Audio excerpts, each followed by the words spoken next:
ஈரோடு மாவட்டம் அந்தியூரில் புகழ்பெற்ற பத்ரகாளியம்மன் கோவில் பங்குனி தேரோட்டம் நடைபெற்றது. பங்குனி மாதம் 1ஆம் தேதி பூச்சாற்றுடன் விழா துவங்கி கடந்த புதன்கிழமையன்று குண்டம் திருவிழா நடைபெற்ற நிலையில் விழாவின் முக்கிய நிகழ்வான பங்குனி தேரோட்டம் வெள்ளி, சனி, ஞாயிறு ஆகிய 3 நாட்கள் நடைபெற்றது. பத்ரகாளியம்மன் எழுந்தருளிய தேரை ஏராளமான பக்தர்கள் வடம் பிடித்து 4 மாட வீதிகள் வழியாக இழுத்துச் சென்றனர். இந்நிகழ்வில் ஏராளமான பக்தர்கள் பங்கேற்றனர். நாகை மாவட்டம் கீச்சாங்குப்பம் மகா காளியம்மன் கோயிலில் பாலாபிஷேக வழிபாடு நடைபெற்றது. சேவா பாரதி விநாயகர் ஆலயத்திலிருந்து புறப்பட்ட பால்குட ஊர்வலத்தில் மஞ்சள் ஆடை அணிந்து ஆயிரக்கணக்கான பக்தர்கள் கலந்து கொண்டனர். முக்கிய வீதிகள் வழியாக சென்ற ஊர்வலம் இறுதியில் கோயிலில் நிறைவடைந்தது. தொடர்ந்து பக்தர்கள் மகா காளியம்மனுக்கு பாலாபிஷேகம் செய்து தங்களின் நேர்த்திக் கடனை நிறைவேற்றினர். அதனைத் தொடர்ந்து நடைபெற்ற மகா தீபாராதனை வழிபாடுகளில் ஏராளமான பக்தர்கள் கலந்து கொண்டு அம்மனை வழிபட்டனர். மயிலாடுதுறை மாவட்டம் தரங்கம்பாடி அருகே ஸ்ரீ சீதளா பரமேஸ்வரி மாரியம்மன் கோயிலில் பங்குனி பெருந்திருவிழா தேரோட்டம் வெகு விமர்சையாக நடைபெற்றது.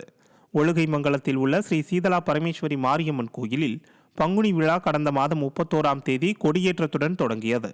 இதைத் தொடர்ந்து நடைபெற்ற பங்குனி தேரோட்டத்தில் ஏராளமான பக்தர்கள் கலந்து கொண்டு தேரை வடம் பிடித்து இழுத்துச் சென்றனர். ஆயிரக்கணக்கான பக்தர்கள் மாவிளக்கிட்டும் பால். மயிலாடுதுறையில் ஸ்ரீ காமாட்சி அம்மன் ஆலயத்தில் பங்குனி உத்திர பெருவிழாவையொட்டி மகா அபிஷேகம் நடைபெற்றது. விரதமிருந்த பக்தர்கள் புனிகீஸ்வரர் ஆலயத்திலிருந்து முக்கிய வீதிகள் வழியாக மேள வாத்தியங்கள் முழங்க பால்குடம் எடுத்து வந்தனர். அதனைத் தொடர்ந்து சீர்வரிசைகள் எடுத்து வரப்பட்ட நிலையில் ஸ்ரீ காமாட்சி அம்மன், ஸ்ரீ பெத்தாரண சுவாமி மற்றும் பரிவார தெய்வங்களுக்கு மகா அபிஷேகம் நடைபெற்று தீபாராதனை காண்பிக்கப்பட்டது. இதில் திரளான பக்தர்கள் கலந்து கொண்டு சுவாமி தரிசனம் செய்தனர். இதேபோன்று திருவிழந்தூரில் உள்ள மகா காளியம்மன் ஆலயத்தில் 34ஆம் ஆண்டு ஏகதின உற்சவ திருவிழாவினையொட்டி பக்தர்கள் பால்குடம் எடுத்து வழிபட்டனர். தஞ்சை மாவட்டம் பட்டுக்கோட்டை அருள்மிகு நாடியம்மன் திருக்கோயிலில் வரகரிசி மாலை திருவிழா வெகு விமர்சையாக நடைபெற்றது. பட்டுக்கோட்டை அருள்மிகு நாடியம்மன் திருக்கோயில் பங்குனி பெருந்திருவிழா தொடங்கி நடைபெற்று வருகிறது. இந்த விழாவின் முக்கிய நிகழ்வான வரகரிசி மாலை திருவிழா வெகு விமர்சையாக நடைபெற்றது. விழாவில் அருள்மிகு நாடியம்மன் மண்டகப்படியிலிருந்து வெள்ளி சிம்ம வாகனத்தில் எழுந்தருளி செட்டி தெருவிற்கு சென்றார். அங்கு அலங்கரிக்கப்பட்ட இடத்தில் பொம்மை நாடியம்மனுக்கு வரகரிசி மாலை போடும் நிகழ்ச்சி வெகு விமர்சையாக நடைபெற்றது. இந்த விழாவில் சுமார் 5000க்கும் மேற்பட்ட பக்தர்கள் கலந்து கொண்டு சுவாமி தரிசனம் செய்தனர்.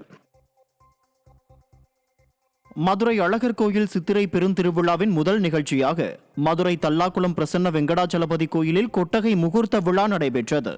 12 நாட்கள் நடைபெறும் சித்திரை பெருந்திருவிழாவில் நாள்தோறும் அலங்கரிக்கப்பட்ட வாகனங்களில் மீனாட்சி சுந்தரேஸ்வரர் எழுந்தருளி பக்தர்களுக்கு காட்சியளிப்பார். வரும் 19ஆம் தேதி மீனாட்சி அம்மனுக்கு பட்டாபிஷேகமும், 20ஆம் தேதி திக் விஜயமும், 21ஆம் தேதி மீனாட்சி சுந்தரேஸ்வரர் திருக்கல்யாணமும் நடைபெறுகிறது.